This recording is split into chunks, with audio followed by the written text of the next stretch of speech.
Hi, everyone. Welcome to another episode of Slice of the Reef, our new podcast that demystifies the art of saltwater fish keeping. My name is Billy. And I'm Giancarlo, aka Banana or Fishy Fish. We're going to be your guides today into the amazing world beneath the waves, but also in the box in your living room. Crazy, huh? Enjoy and easy reefing.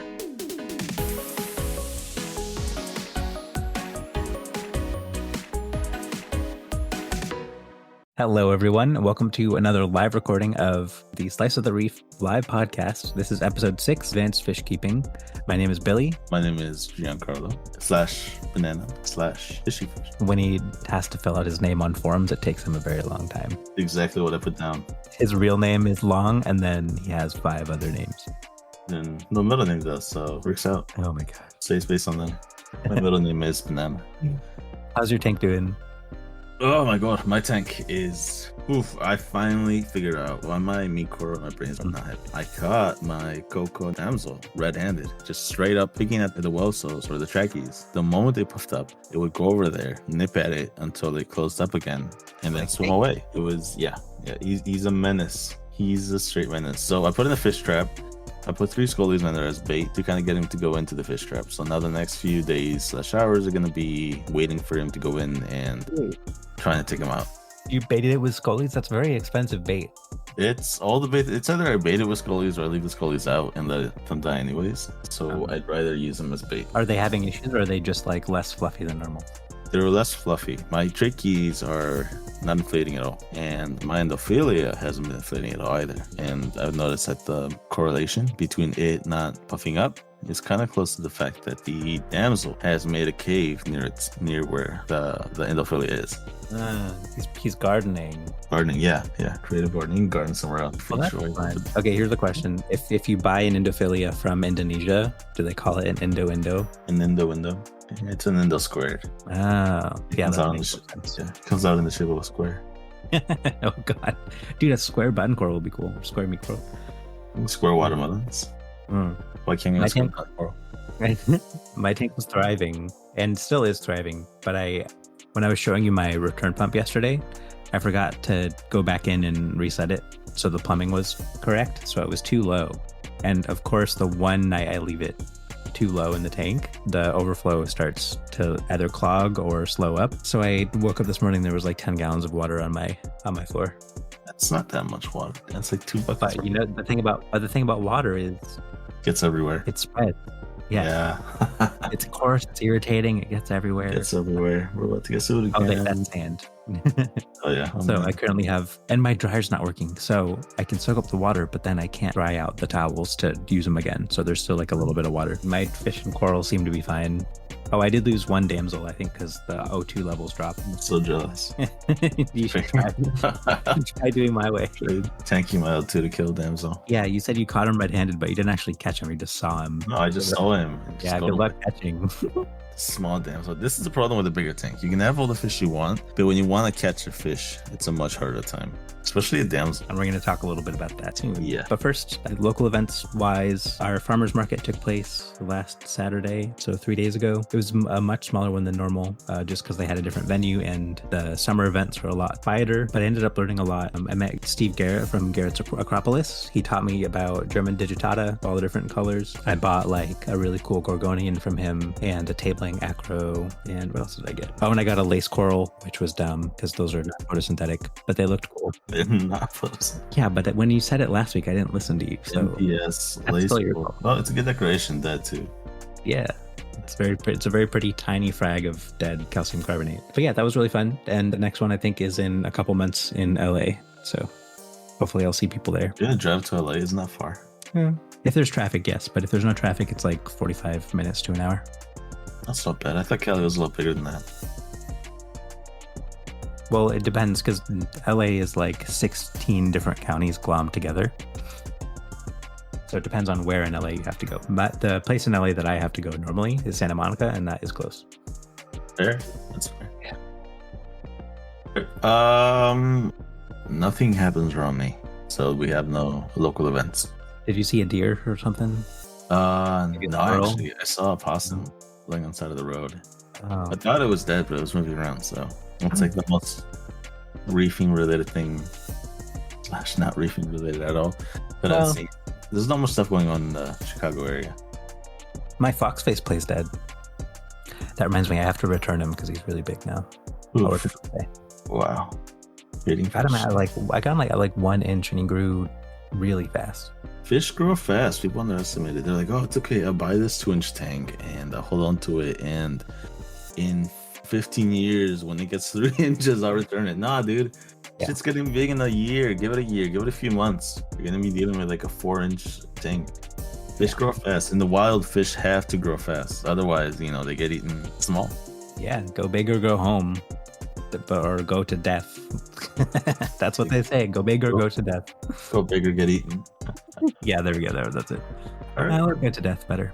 Mm-hmm. Topic of the week. Speaking of fish, they get bigger. Yeah, fish that makes them hard to keep. Speaking of fish that are hard to keep, right? Today, our topic of the week we're going to talk about this week is fish difficulty. Dun, dun, dun. Yes, we're going to talk about different ways to classify the difficulty of a fish, how to start easy and work your way upwards, just like we did last week with coral, to make sure you're not jumping up 5 steps and then getting lost or losing stuff and getting frustrated. Yeah, fish difficulty, it's very hard to scale fish difficulty nowadays because of the fact that every single fish is going to have exceptions. Right? Every single thing that people keep that everyone or generally is considered difficult, there's going to be one of it in somebody's tank and they'll be like, oh no, I have this fish is easy. It's not. It is not. Even then, like, so what he's talking about is variations in care requirements between different fish in a certain species. So like there's a bunch of different types of bunnies. Some of them are huge, some of them are tiny, some of them are going to be really difficult, some of them are going to be easy. But then there's also variation in personalities of individual fish. And that we're not really going to cover that as much because it doesn't affect super much, but there is still going to be a little bit of flexion in between the ranks and stuff. Yeah, so we're going to keep it general, like things to look out for, things to be aware of for all of this one type of fish. Either it's all Achilles tanks, watch out for this, or all pipefish, watch out for this. There will be exceptions to everything. There's always exceptions to everything, but for the most part, follow these guidelines and you'll be fine. Exactly. So the way we've broken this down is we've done a star difficulty system. There's 5 different stars a fish can earn. Each star makes it more difficult than the last. Ideally, with your first few fish, or honestly your first 10 fish, you should get 0. What we're not really going to cover today is few expert-only fish. Those are either like all 5 stars, which we're pretty sure is impossible, or they're 4 stars and then some additional thing that we couldn't really generalize about. And those are going to be the ones that only experienced people should buy. Basically, if you've done a year worth of research on an expert-only fish, you can then feel confident buying it. But until then, no buyer's remorse. Expert only is a very weird term in the hobby, especially when you look online and you're shopping for fish. And you see all of these fish marked as expert only, even though they necessarily shouldn't be.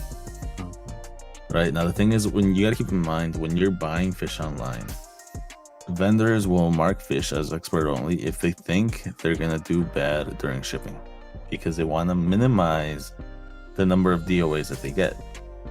So expert only fish will usually be fish that online, when you're looking at like online vendors, if they're marked as expert only, it's usually fish that do badly from shipping that you will get, and then within a week or so it'll die out of the return or the warranty period of that fish. or That's right away. something to keep in mind. Or right away. Yeah. The reason it's marked as expert only typically is most online fish shipping websites waive most of their DOA allotments. So like usually they'll have like a 7-day guarantee on normal fish. For expert only fish, they might only have this will arrive technically alive, and then it's completely in your hands. Yep, the rest is on you. Yeah. Sometimes it's actually expert only, but it's a very hard guideline to do. This is all stuff to keep in mind while you're researching the fish. We'd never recommend buying a fish without researching, at least doing a Google on it, seeing what kind of requirements it has, or how the aggression is. There's going to be a fever that seizes you when you see a really cool fish in the shop and you technically have a tank, but you don't know what the fish is or if your tank is ready for it. And you need to fight through that. You need to say, okay, this is dumb. This is a dumb impulse. This fish will either be here for a week or there will be another one here next week. And I will do myself and this fish a disservice by impulse buying it.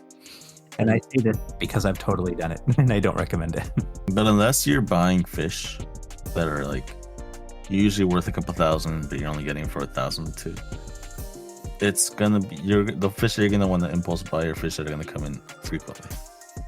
Most beginner fish, most common fish in the hobby are fish that are brought in multiple times over, and they are fish that it's not the rarest fish in the world. You're gonna get it again. It's okay to say I'm not gonna get this one and come back around later and say, hey, I know more about this fish, I know more about the care, I know more about how to meet its requirements, and I feel ready for it. Exactly. If you're like, if you know for a fact it's really rare, but you still don't have enough information or you're not ready for it, some shops will hold a fish for you if you pay in advance. Most of them won't, or they'll do it for like 2 days tops because they're not in the business of juggling fish for people who aren't ready for them yet. So you can always ask and kind of go home and just do a flurry of research before the hold expires. But yeah, be careful doing that. And then there's also stores that will get harder to keep fish or more delicate fish, and their goal is to move it as fast as possible because they know that these fish generally do not do well in aquariums.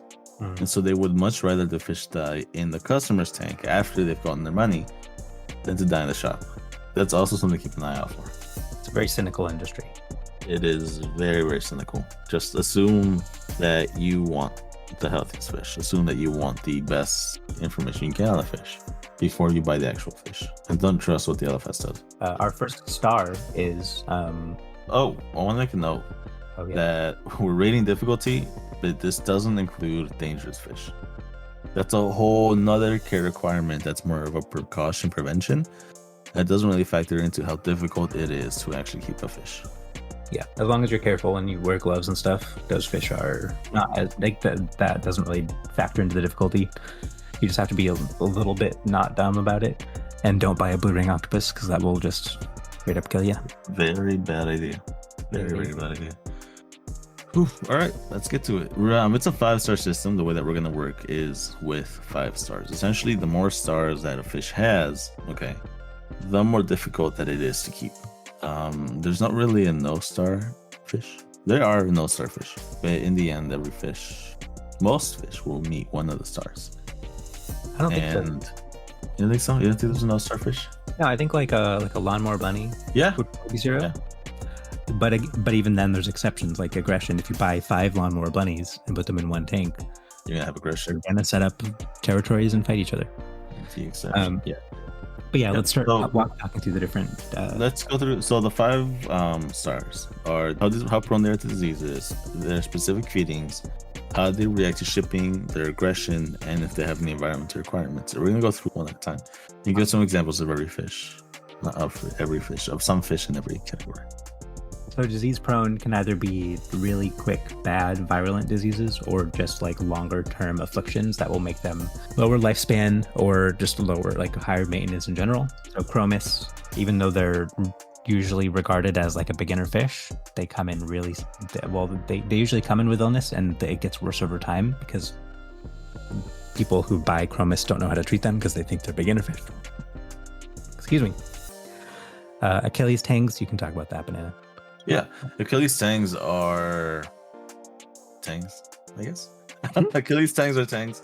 They're fairly expensive tangs. They're beautiful tanks. They require bigger tanks. But the thing is, they are very, very prone to ick. Very prone to ick. They are ick magnets. Achilles tangs, and then most tanks in that category under the same family as the Achilles, like the powder blue tang or the powder brown tang or the gold rim tang, they're very, very prone to ick. Odds are, like, if you have any ick in your system, these guys will show it. And because a lot of them are like a deep, rich black color, you're gonna see those white spots on them very easily. They're the fish that kind of suffers from it to the point of death. So that's the reason that makes them very, very difficult to keep. And the reason it's even more difficult is once that population of ick gets opportunistically bigger, it might reach a point where it's like enough to infect other hardier fish as well. So you have to be really careful. My chocolate tang, who I also have to return to the store because he's very big, but gets like a wash of ick anytime he gets stressed. So I have to catch him, take him out, quarantine him, just to make sure the life cycle of whatever ick spike is happening gets cut in half. But that's just what I have to deal with because that's what my tang seems to do anytime I add stuff to the tank. And I think it's usually other tangs where he gets stressed because he has to bully them into submission and stay the alpha. But he can't do that when he's out of the tank. And then we've got the famous blue hippo tang. These guys are notoriously known for HLLE head and lateral line erosion. It's the dory. The dory fish. The dory fish. You're gonna see all these dory fish or blue hippo tangs with. It's kind of like they have pieces of skin or coloration from their face missing. That's lateral line disease. A lot of people don't know what causes it. There's theories that it's caused by stray voltage. There's theories that it is caused by carbon. I think that it's caused by carbon personally. I don't run carbon in my tank or my system for that reason. But it is treatable over a very long period of time. With plenty of garlic and saltwater soaked food, there have been several cases of the HLLE going away and getting better. And it's just getting better. One of my LFS has the only blue hippos they have in their tanks are rescues, and the state of one of them is absolutely ghoul. It's basically a blue ghoul. It's kind of gross. Here's a hot take for you. Okay. Huh? Oh, yeah. Here's a hot take. Okay, ready? Clownfish and Brooklynella. I've never gotten it. I haven't either, but clownfish are usually the first ones to get it. They're very prone for it. I worry that it's overdiagnosed. Because there's bacterial infections. My marine betta gets them a lot. There's bacterial infections that kind of mimic it. This is what happened with mine. I think you walked me through a Brooklynella treatment. My marine beta. But the formula, right? It went away, yeah, and it went away once the treatment cycle was done. But then it came back, and none of my other fish got it, and they weren't dead within 2 days. So it was most likely something else. But it is something that people should be warned about. I personally believe it's not as common as people think, but that's just me being narcissistic and being like, well, I haven't experienced it, so it must not happen to other people. But yeah, do you want to talk a little bit more about what Brook is? Brooklynella is a condition that fish get that peels away at their skin and attacks their lungs very, very fast. You'll see blood coming out of their gills, and it's usually a very, very quick death. It is unfortunately a quick death. I do think, Billy, that fish can develop an immunity to diseases. And the marine betta was new, right? Yeah. So it could be new and aquacultured. New and aquaculture, which is a double whammy right there. Aquacultured fish are usually more disease prone than others. So while they are more readily accepting prepared foods, downside is that they don't have the natural buildup or natural immunity of, most of the diseases that we have in the wild. Yeah, I'd compare it to a kid who played in mud until he was 6 years old to a kid that was in a daycare until he was 6 years old. One of them has fought off a lot of pathogens, has a really strong immune system, and the hardiness to expect infections and diseases and stuff like that. The other one hasn't seen dirt in its entire life. And the moment it sees dirt, it will catch a cold and try to die. That's right. Which is why, if you want to be a good parent, leave your kid in mud for 3 hours a day. Yeah. You should be good to go. It worked for me. Well, that's from immune system. I'm crazy, so maybe it didn't work for me, but it worked for some people. It works. So that's a really counterintuitive thing, because most captive breeding programs advertise that their fish are hardier and more accustomed to captive conditions. But the moment you put that fish in with a wild fish, there's going to be a whole host of random. There will be, because the question always rises. It's like, hey, if Brooklynella kills fish so fast, if marine velvet kill fish so fast, how come fish in the wild aren't dying by the thousands of velvet or brook outbreaks? And the reality is that in the wild, fish have the immune systems that are built for handling things like this, and it'll mainly only get weaker or injured fish. That's something that we don't have in aquariums, or especially after full doses of quarantining, fish are a lot more susceptible to wild disease or to actual diseases or things like that. Exactly. So that is the first star that we look at in terms of difficulty. And it's often the most important because there's nothing more stressful than buying a fish and then realizing it's sick. Yep. And then trying to figure out what it is and how disease prone it is. So I would actually put aquacultured fish in this category. Yeah. Believe it or not, yeah. At the very least, you should treat them as disease prone, just because it kind of alters the paradigm you put your tank in. Like once a wild fish has been put in there, you add a star for all captive bred fish. All of them. That includes probably live rock and other like corals and stuff because they can carry stuff. Yes. Yeah. And so then those are the main disease-prone fish. The next star is specific feeding, so specific diet, specific hunting habits, unique dietary needs, and we're going to talk about all that stuff. The first one of which, of course, is mandarin dragonets. Everyone wants to keep a mandarin dragonet. If we could keep them in freshwater tanks, they'd be in every freshwater tank everywhere. And because we keep them in saltwater tanks, they are probably in most saltwater tanks everywhere. But they're very pretty and very tricky to keep at first. Why is that, Banana? So they're difficult to keep at first because they need established pods. They need an established rows of pods. Anyone that's kept a mandarin can tell you that the fish does not chill. Every single minute of the day, from the moment it wakes up to the moment that it goes to sleep, it will be swimming over the rock, right? Swimming over the rock. And just, hunting for pods. That's all it does. Literally all it does. I've observed my mandarin. I love my mandarins. All it does is swim on the rocks and pick a pod, swim a little bit, pick a pod, swim a little bit, pick a pod. Cue that for what? I think like 12 hours a day. Yeah, at least. And so that's the natural feeding behavior. And the reason that this fish earns this star is because if it's not able to have that hunting, like that constant feeding activity, it can be a lot more difficult to keep alive. So if you're looking at this guy in the store, first thing you should check for is if they eat frozen food, because some mandarins will eat frozen food, especially once it's on the sand bed. But I think it'll probably be like 2 out of 5 or maybe 2 out of 10. It's a 2 out of 10. Yeah, okay. Like a 20% chance that they're going to eat it.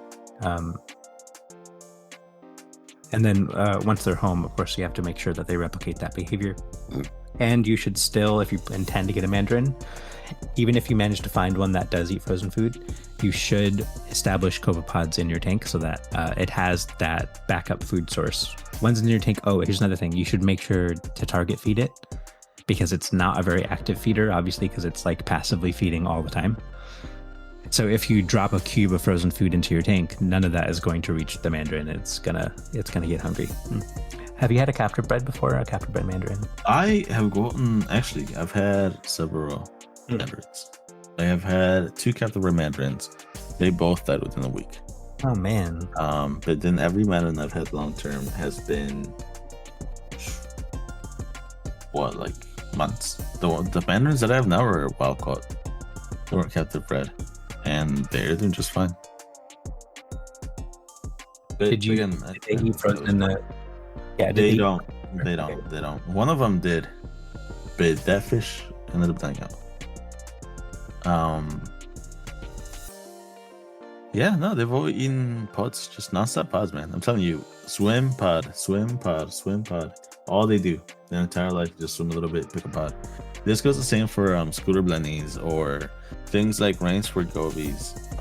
Actually, no, those are a little more specific with their diet because they will eat microfauna, and their main diet is microfauna. The mandarin dragonet, scooter blennies, and fish under those categories.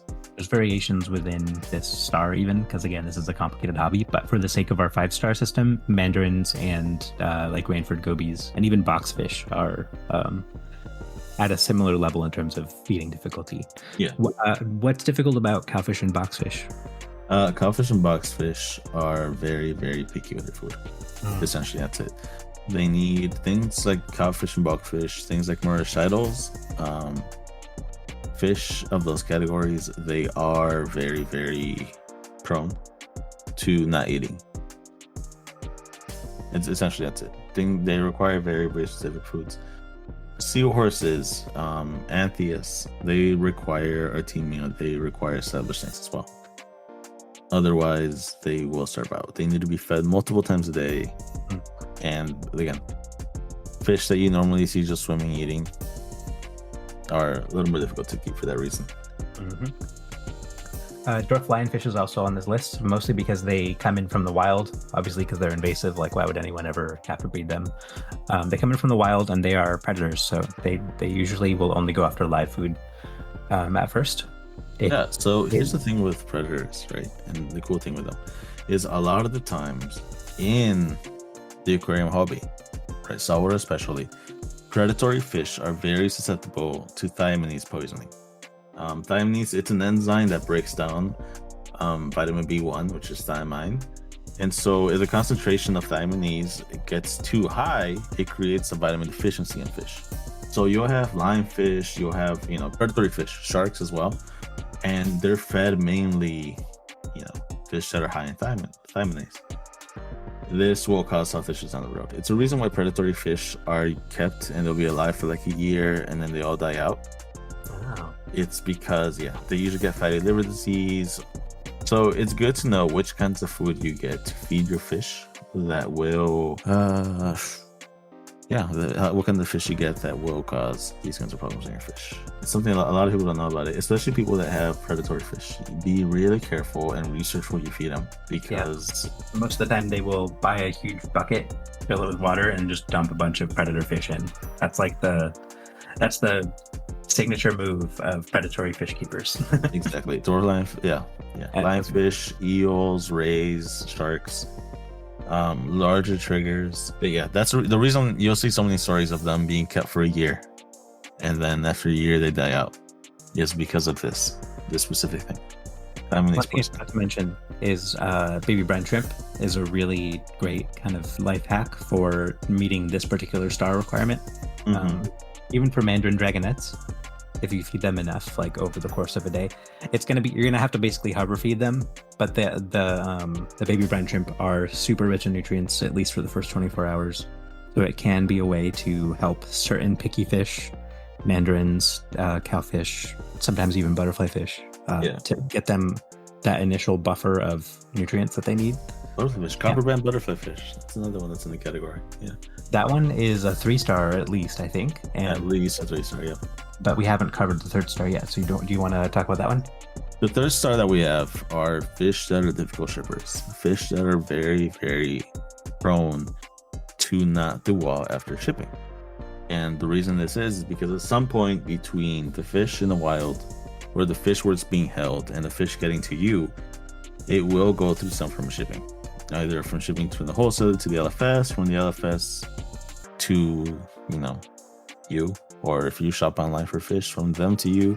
It can be fine before they ship. It can be eating, it can be healthy, it can be perfect.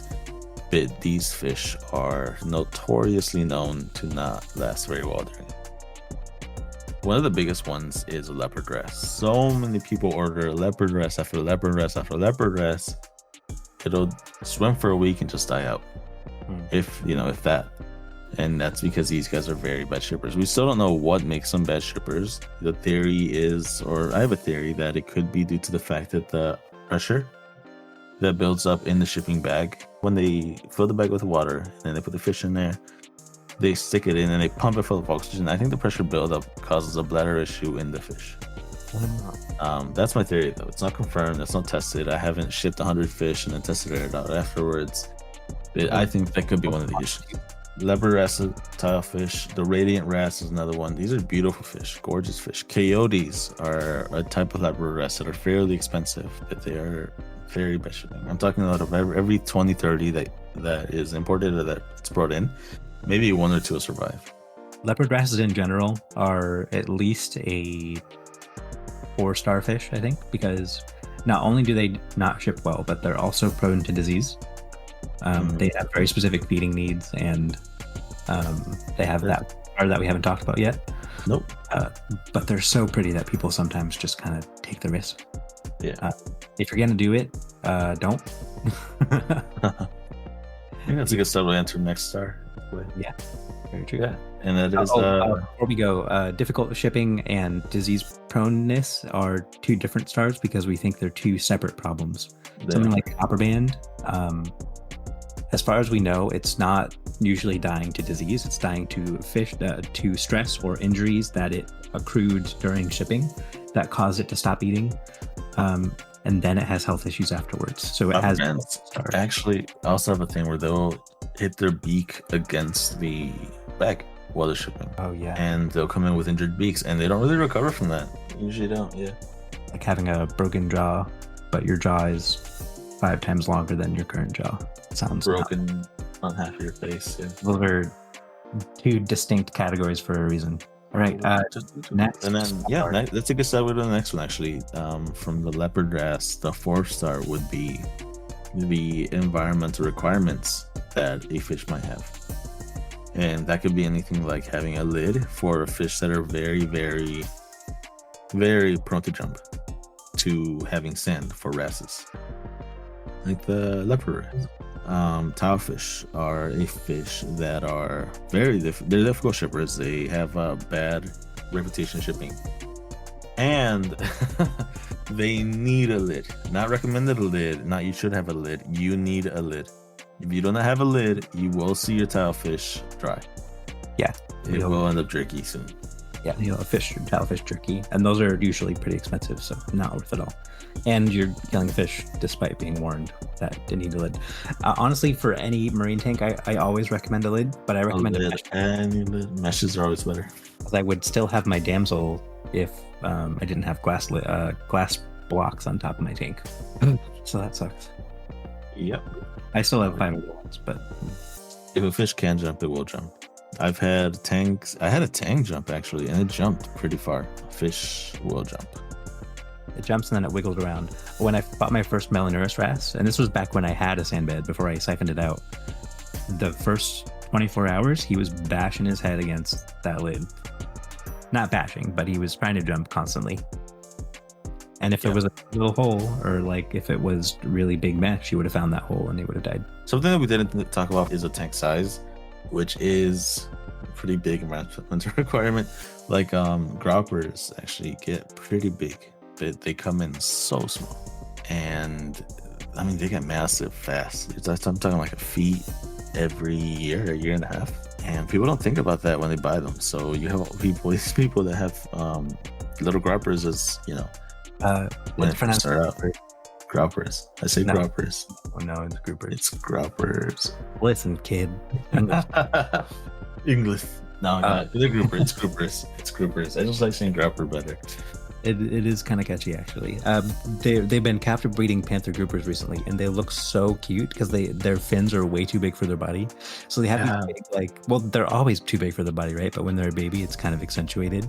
So they have these giant freaking boat fans on the side of their face, and they're these tiny little speckled guys. So of course people get them, but they are a grouper.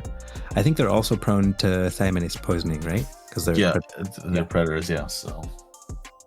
If they're capture bred, they're obviously going to eat some sort of pellet or frozen food. But if they get in from the wild, they're not. They're going to be tricky to get to eat live food, just like the dwarf lionfish. Actually, I haven't had as much issue with wild groupers eating live food, but still. You just got to know what to feed them. I hate groupers because all the babies are beautiful. I mean, the blue line grouper, the panther grouper, you've got the polene. They're so colorful and cute when they're small, and then they get massive. And so you don't know what to do with this 2-foot fish. It's like, then what do you do? Exactly. Okay. The last star is aggression. This one's kind of self-explanatory, but in application, it gets kind of tricky. So certain fish that tend to be aggressive, either when they're too crowded or they're not in the proper group sizing or group makeup, or if they just don't have enough space around their territory. So anthias, can you talk about how anthias are aggressive? I've never. So anthias are aggressive towards one another. They will usually, multiple males is a definite no. Multiple males will kill each other off. Even in a tank as big as mine, multiple males will fight. And you're going to see a result, which is either one of the males will turn into a female, or one of the males will turn into, Super male. no, just food for the seas. Oh, got it. Food for the cleanup crew. Yeah, super male is actually something that happens with Anthias and wrasses when they reach a certain age, and their colors are extremely vibrant and colorful, and just beautiful. They're gorgeous fish. Downside is that when they get to this point, it means they only have a little bit left in their lifespan relative to where they would be otherwise. 6-line wrasses are extremely aggressive wrasses. They are menaces. They are small, but I have seen a 6-line chase a 6-inch tank across the tank. I have seen a 6-line chase down and kill a, what kind of wrasses? I think it was McCorskers. They are extremely intolerant, extremely evil little wrasses. The downside to them is how aggressive they are, because of the fact that they are so good at eating parasites or pests, reef pests. Yep. Unfortunate. If you like that look and you need the pest control, but you don't want a serial killer, Melanaris is a great way to go. But then Melanaris is also at least a 3-star, because they're difficult shippers and they do require sand, which meets the environmental requirements. And they need a lid. And they need a lid. Yeah. Billy hates sand, and he hates his fish, so he refuses to put sand in his tank. So he had run bare bottom. No, I found a creative solution because I'm above a sand bed and I need it. Melanaris risk gets 1 cup of sand. That's it. It's a big cup. I don't think you realize I need it. But the problem with it now is the engineer gobies keep excavating it and stealing. That's because engineer gobies also love sand. They dig a hole and they live in that hole. They love it, but once they have a cave, they don't need to make a cave. They're fine. No, that's a cave. They bury in sand. That's why they're called engineer gobies. They build tunnels all the way through the sand, and they'll take down entire aquascapes. They can't. They can't burrow in sand. They burrow in rock rubble, which these guys have. You sure? I don't know. You sure? Because from what I've seen, they dig a lot, don't they? Yeah, probably true. If I can catch them, I'll put them in my sandbed tank and I'll see what they do. Well, the one with the giant, massive killer now. Maybe I won't. I'm just messing with you. Yeah, most gobies love sand. Jawfish. Jawfish need sand. Yeah, that one Jawfish will need sand. Things that are sand sifting gobies, like gold heads or diamonds or the dragon goby, they need sand because most of their food actually comes from the sand bed. Yep. To the point where even if they're eating in the store, like if they're eating frozen food, if you put them in a tank with a relatively new sand bed, they may just starve because they're not getting. I'm not entirely sure what they're getting from this, like an established sand bed, probably microfauna. And microfauna, yeah. So they need something specific from that microfauna, and they won't get it from a new tank. Other aggression issues. Clownfish in general can have aggression issues, but the worst offender is the maroon clownfish. Those guys get absolutely huge, and they are little beasties. An absolute menace to society. I swear, it's a horrid fish. And they're ugly too. If you look at them up close, their faces are really like, like a Nemo fish got squished up against the glass. I swear, it is a very ugly fish. And did a bunch of bugs. Wow. Oh man. Why are we hitting on the ruins so much? It's not its fault it looks like that, but yeah, they're ugly fish to keep. But I mean ugly physically. I mean they are aggressive. They will chase down other fish and they will bite and draw blood. Yeah. They will draw blood. I think that's the craziest thing. Like we have such thick skin, the thermal layer of our skin. Our skin is so thick, and they've managed to draw blood from people. These are not fish to be messed with. Once they get big, they will own your tank. They will own you. You're no longer a reef keeper. You are this fish's pet. Yeah, and even non-maroon clownfish, if they have a specific territory or especially an anemone to protect, they will try to murder you every time you put your hand in the tank. Because I've never had that problem. Oh, really? Yeah, never. I've never had a problem with a clownfish being aggressive towards me, at least. I've only had it happen at my fish store, at my LFS, when I was working there. I think it was a percula. There was one percula in our entire bubble tank anemone tank, so he had like 20 different anemones to guard. So he was overworked, or she was overworked. And I forgot she was in their own point, and she got me right in between my thumb and my index finger, so like right in the belly. And I think they do that instinctively because they're used to fighting turtles off from their anemones. Because turtles do eat anemones if they can find them. Yeah, sea turtles. And you can't really bite a turtle on the skin because they have very hard skin, so they have to go for the eyes and like the soft tissue. Yeah. Oof. Damselfish. Damselfish are aggressive too. Although I guess some species of damsels are less than others, but overall they're pretty mean. Because they're assholes. They're little assholes. Yeah, so those are our 5. Disease proneness is the first star. Specific diet or specific feedings. Difficult to ship. Environmental requirements. This one's the kind of the biggest and widest of all the categories because most fish will have at least 1 star requirement in terms of the minimum tank size. But certain fish are just so easy to keep that they could be considered a 0 star. And then last but not least, aggression. Did we talk about tangs? Do you want to talk about tangs? Tangs are weird because they're all over the place. Tangs, for example, are prone to lateral line with carbon. And as far as feeding goes, they do require nori. They need algae, and you can feed as many pellets as you want. It won't make up for the fact that in the wild, these fish are mainly grazing fish. They are herbivorous in nature, and they need algae or nori or some other to survive. Mm-hmm. So that immediately puts them into specific feedings. Some of them are difficult shippers, and some of them will not eat at all. No matter what you throw at them, they will not eat at all, and they'll just wither away and die. And then the environmental requirements. Tangs need bigger tanks. Tangs need bigger tanks. Tanks need tanks. Tanks for tanks. Tangs require bigger tanks. I can't say it. Because they are so used to covering giant spaces of water in the span of a day. Like miles. Miles. And like miles for a tiny little fish. Relative to your car that's going 60 miles an hour, it's probably like 1/8 of the length of a car at most. Like if it's a unicorn tang and it's a really tiny car, and they're still covering miles. Yeah, so it's very impressive. The Achilles tang, for example, is a fish that's it's a current swimming fish. It is a fish that loves the water currents. It will swim most of its life. It will spend most of its life swimming in the water current, and I'm talking fast currents, like enough that it'll pull a human down to kind of dangerous levels. That's where they catch most of them.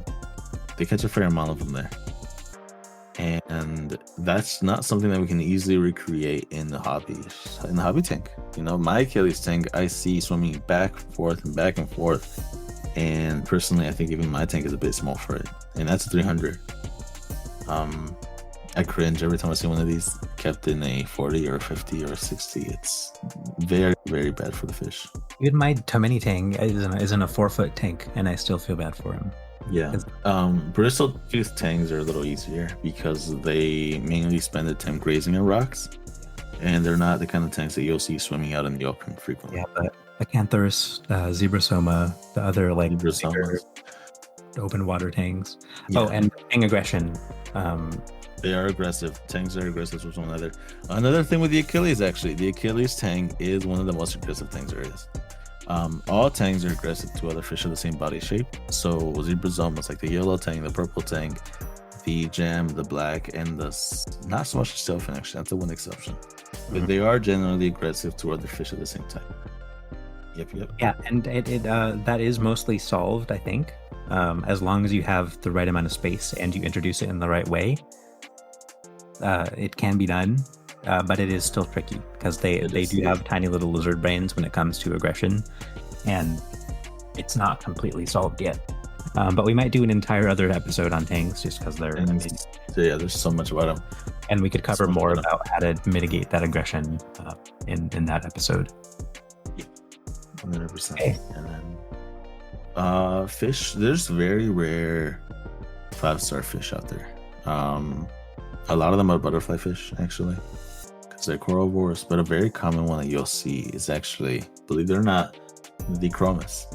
The But chromis- banana, I thought that was a beginner fish. No, chromis are very disease prone. They're very prone to uranema, and uranema is something that you really don't want in your tank because there's no follow period to get rid of it. There's no, waiting it out. Uranema's in your tank. It's in there. It is the tridivore, the virus or the parasite will feed on detritus while also attacking your fish.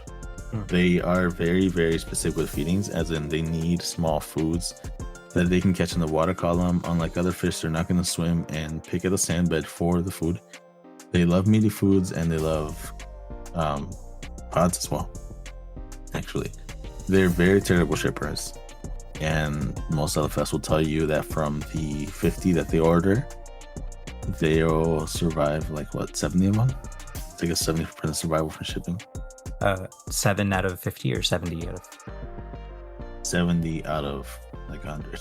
If you order 50 chromis and 70 survive, you are amazing beyond belief. I'm so good at fish keeping that more fish survive than I bought. Okay. Listen, he's better at fish keeping than he is at math. That would be 100. Yeah, that would be 35 70%. out of 50, so a 75% survival rate. 70%, yeah, 70% survival rate for shipping. They are aggressive towards one another, and very frequently you will see people that are saying the most common story is, "Hey, I want a schooling fish. What fish should I get? Get chromis." Oh, okay. Hey, I got chromis. I got 10 chromis, and a few months later, I only have 1. What's up with that? What happened? They killed each other off. Chromis are aggressive towards one another. So they're schooling and not schooling. Yeah, they're schooling, but they will narrow them down. And I think, another theory that I have is that it might be actually down to the 5th star. If you look at these fish in the wild, they are rarely ever farther than a foot away from a large coral colony. And the moment someone swims by them, they'll dart back into the colony and then they'll come out again. It's weird. They form this kind of bubble around the coral, and you see that bubble grow smaller. And it's not one fish that goes in and the other. They all swim into the coral at the same time, and then they'll all start to come out together. You know what I mean? It's really unique. If you ever get a chance to see it in the wild or to see a video of it, chromis live very, very close to, or within the colonies of giant coral. It is very cool. Definitely look up videos of it, because that's one of the coolest natural behaviors I've seen. It's kind of mesmerizing, so highly recommend. It is. But yeah, chromis, they do Fiddle 5. Which actually leads to the next myth, to the myth of the week, which is that cheap fish are easier to keep. Right? Because the fish is less expensive, it should be easier to keep, right? They're not going to sell, hard fish for cheap, because hard fish are harder to keep, right? Yeah. And that's not the reason that fish prices go down. Most fish prices have gone up over the years, and chromis, for example, has gone up, I think, but not as drastically as some other saltwater fish. The first reason is obviously that they sell a lot, so they're importing a lot quantity-wise, and they're all turning over. The second is the fish stores are less willing to pay money for them because the survival rate is so low. And they can't kind of offload any of the fish before it passes away. And they're so commonly caught. That's it. They're cheap because there's so freaking many of them that are caught in the wild that are imported. Yeah, and so the chromis, all 3 of those, they are still popular with newbies, even though they shouldn't be. Yeah, they do die a lot, and they're very plentiful. And they're popular because, to a beginner, the idea of paying 40 to 50 to 60 to 100 for a fish is absurd. It's crazy. They're not gonna want to do it. But the reality is that these fish are cheap, and the cheap comes with a trade-off, which is all the difficulty that comes with keeping them. Odds are, if you start off with 10 chromis when you set up your tank, give it a month, you're gonna have 2 or 3. Yeah, so that's our myth. We released you from this myth. You are free. Another one's mandarins, mandarin dragonets, actually. Now that I think of it. Mandarin dragonets, they cost around 30 to 40. And for how pretty they are very affordable. They're very affordable. The reality is that they're not beginner fish at all. They are not. They will die very frequently. Very, very frequently. Copper bands have dropped in price. I think they used to Copper be bands. 200, which is insane because the survival rate is so low. You're spending $200 to get a dead fish, probably. Another 70, 80. And people don't know that they're very, very specific to Aptasia. And once they stop eating Aptasia, you've got the fact that there's such bad shippers. And, odds are most of these will die in your tank. They're disease prone. Again, they're injury prone, which I guess we can count as a disease. And they're the opposite of aggression. They're super, super shy. Where they can get bullied out of eating by pretty much anything.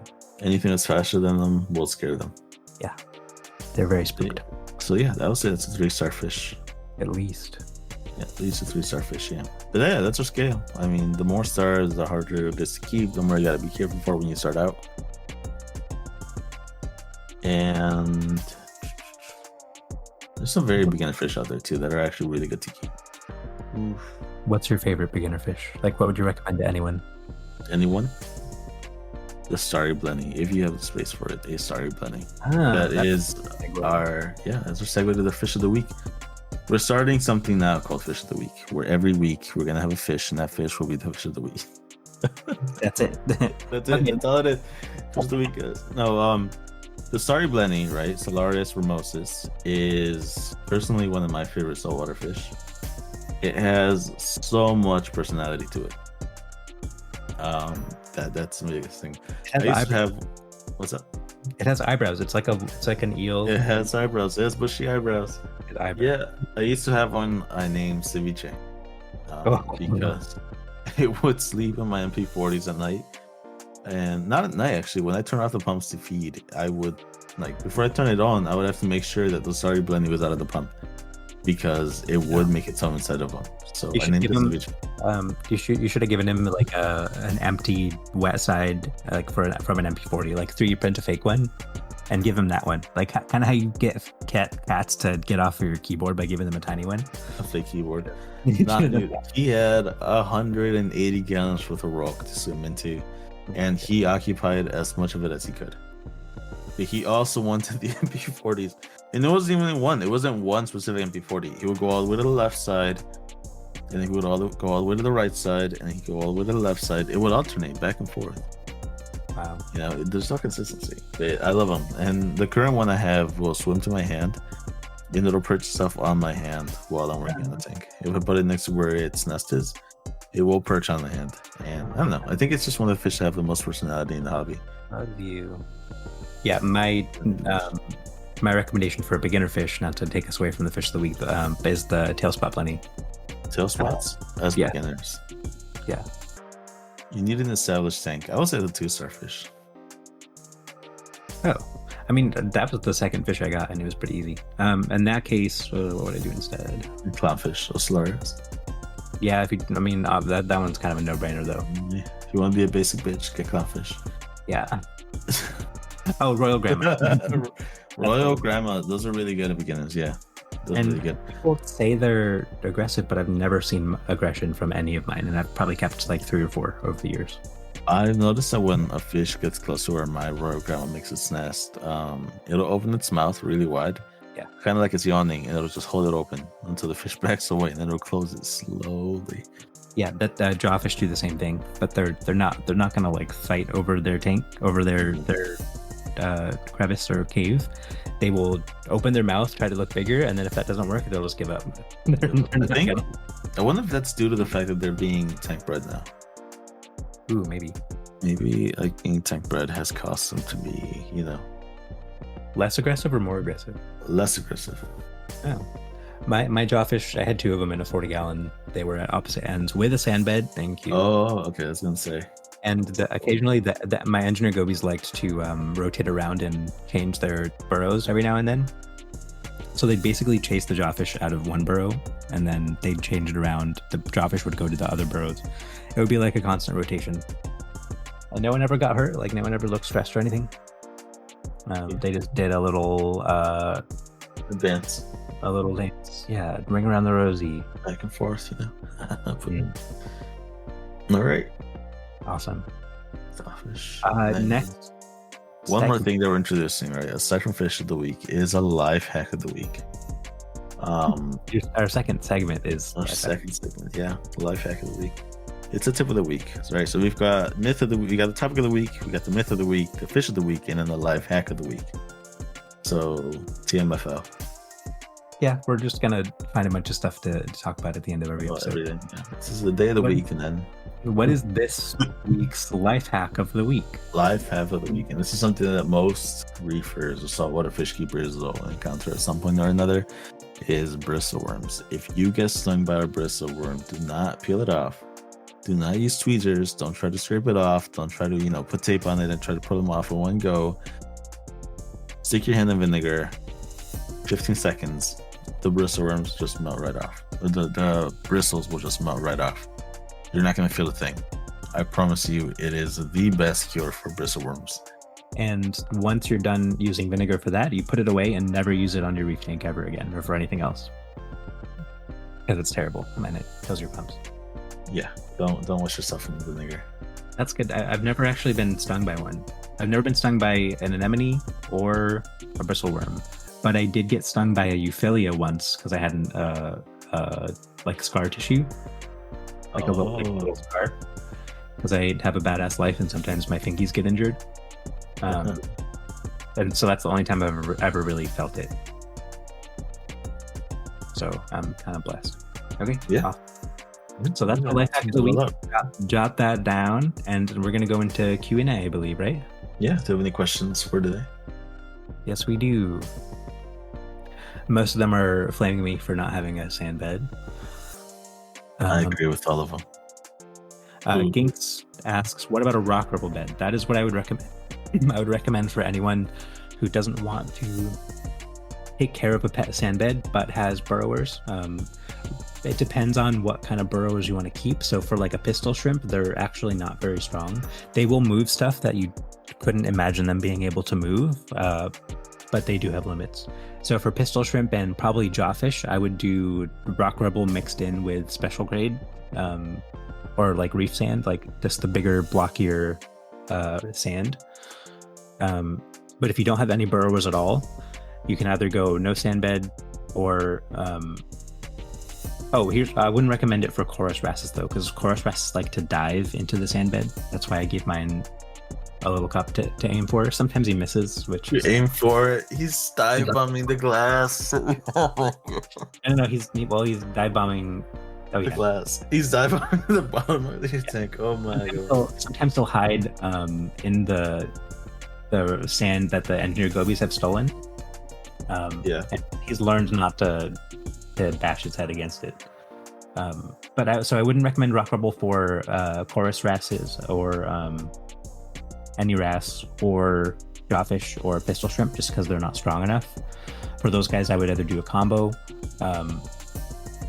or something else. If you have a bunch of engineer gobies and they're grown up, you could do rock rubble. Or if you don't have any burrowers at all, but you want a sand bed without the maintenance, you could definitely do rock rubble. That stuff is awesome. Okay, next question. Ginks asks, sleeper gobies wipe microfauna bacteria and stuff so quickly. What's a minimum tank size for a sleeper goby? I would say 60.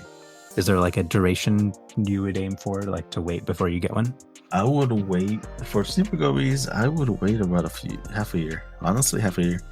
Once you start seeing pods teeming and algae growing very frequently, then do it. And example of how not to go about buying a new fish. I bought a dragon goby. It was advertised as a dragon goby, and they didn't call it a sleeper goby, but it is very much a sleeper goby in their sand sifters. He was one of the first fish I added to my tank after removing the sand bed. So within a week, I had to bring him back to the LFS. You're a monster who doesn't keep sand. And even then, even during the week that he was in there, I fed him as much as I could, pumped him full of brine trip and stuff, so he wouldn't die. But he would take the tiny bit of sand that I left over, and he would crop dust all my corals with the sand. He would hover like halfway up the water column and just slowly dust everything with a little bit of sand. Oh my god. That's the reason I had to get rid of mine too, actually. That's the exact reason I had to get rid of mine. They cover everything. Fungias, scolies, plates, whatever coral you have on your sand bed, they will be covered in sand. There's no winning. There's no escaping. You can't escape the sleeper goby. You will get sand everywhere. Yeah, so 60 gallon and make sure it's teeming. I would even get, if you can, like extra live rock and copepods and phytoplankton and just dump it all in. Make a big soup. Not an actual soup. Don't boil your fish. Technically, it's soup. Yeah. It's we're slow cooking. We're slow cooking on Low soup, right? Low and slow, baby. 82 degrees for 5 years. Hold on to my city. Maybe you got a stew going. Technically a soup. It's technically called soup. Yeah. Tropical level soup. My question, you got to watch out with an engineer goby messing with fish that stay low in the tank. In my experience, it'll defend a burrow if it made that burrow. So when my engineer gobies were in their first burrows, when they first got into the tank and they started setting stuff up, they defended it voraciously. The only other time I've had issues is when I got a yellow chorus wrasse and it tried to hide in their burrows. It got one of them got a big bite taken out of its tail. I think if you have enough space, you don't have to worry about it. But yeah, I would be careful if they're defending a burrow that they made, because that's they literally just sleep with my tangs now. They sleep under a Carib Sea life rock arch, all in a big group. It seems like they're either mellowed out or they don't care to defend a burrow that they didn't make. That's fair. That's a rare point, actually. Yeah. It fully ignores when I had a mandarin, it fully ignored my mandarin. Well, that's a good thing, at least. Otherwise, you would have had a dead mandarin. Okay, this will be our last question. Sink asks, how do you get difficult fish to eat frozen? Ooh, depends on the fish. There are ways to train fish to eat frozen foods. One of the ways, for example, is to just keep on feeding and praying. Mm-hmm. As crazy as it sounds, just keep on feeding. Maybe you'll get lucky in your mandarin will pick up frozen. Maybe it won't. Don't count on it. Here's what I would do with the mandarin in particular, and this is going to be different for other fish, but I did get my scarlet batis in freshwater to eat frozen in like prepared foods, and it took a long time. You basically need to mix in, you need to transition them one step at a time away from the thing that they recognize as food to the thing you want them to recognize as food. So for a mandarin goby, for example, if it's not eating frozen food at all, it's only eating copepods, hatch a bunch of brine shrimp, feed them that for the first week or so to get them really fattened up. Buy frozen baby brine shrimp and mix it in 50-50. Transition them to that. Do that for a week. Next week after that, and you're going to have to watch their health this whole time. Like if they start looking hungry, it is not worth losing a fish over this little science experiment. So you go from live brine shrimp to frozen baby brine shrimp, and you can buy that stuff. I think it's a San Francisco Bay brand. They have baby brine shrimp that's frozen. Most frozen have it, yeah. Baby brine, frozen, yeah. They're freaking perfect for like raising baby fish if your brine shrimp colony collapses, etc. So take them then from frozen brine shrimp to like some sort of frozen, either a mysis or plankton, maybe. And this whole time, if they start having trouble eating the new mixes of food, you can use garlic to enhance it's the flavor enhancer. So all fish are Italian apparently because they love garlic. Yeah. That explains the mustaches. Oh man. Full circle, baby. Yeah. Yeah, so I would just go really slowly and be ready to kind of fall back if they relapse. And make sure once you feed them frozen food that you're enriching it with not just garlic, but also vitamins for the first few months.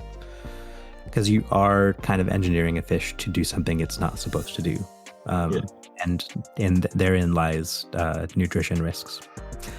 And by the time you've transitioned them to eat frozen food, there are enough pods in your tank for them to subsist. Basically, yeah. So you don't even need it at that point. Yeah. If you dose pods and then feed them live brine shrimp for 4 months or 4 weeks, you're probably fine. Yeah. Nice. Yep. Okay, that is our last question. Thank you so much for joining us today. Yes. So if you do want to listen to us, you can find our live episodes, and then the recorded post-produced episodes go live every Friday morning. approximately. If you want to hear the raw stuff, without any edits, without any, cutouts, come join us live. Yeah. Otherwise, we do take some parts of what we say out during the editing, post-editing. Yeah, because we're a little dumb. We say some dumb stuff sometimes. Bye, everyone. Thank you for listening to another episode of Slice of the Reef, your number one podcast for all things fishy, with your hosts, Giancarlo and Billy. Make sure you subscribe to our podcast on Spotify, Apple Podcasts, or anywhere else that podcasts are held. That way, you'll never miss an episode. If you want to be a part of our podcast, join us on discord.xyz/Slice of the Reef, where we'll be recording in front of a live audience. We also give you a moment at the end of every episode for a live Q&A session, and we're very interactive with our fans. So we'd love for you to join.